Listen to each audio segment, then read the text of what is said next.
Baada ya Rais Ruto kukataa kazi mtaani, hii leo kiongozi huyo amejitokeza wazi na kuirudisha rasmi, na hii ni baada ya kupokea malalamishi kutoka kwa vijana ambao ni Gen Z. Vijana mnanielewa? Vijana mnanielewa?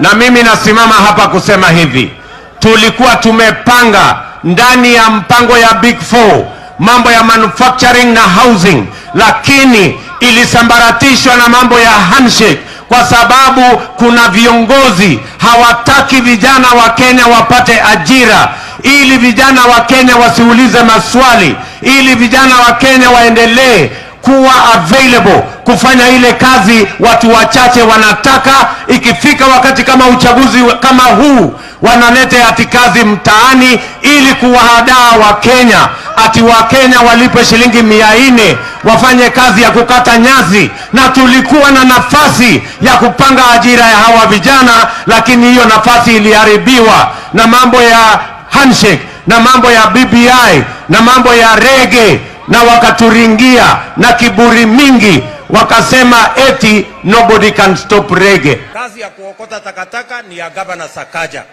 Aokote takataka apeleke kule kwa mambo mahali inapelekwa takataka. Sini kweli? Yeah. Basi kuna warembo hapa. Hawa warembo wameniambia wanataka tuanzishe kazi mtaani. Sindio? Na ndio nimesema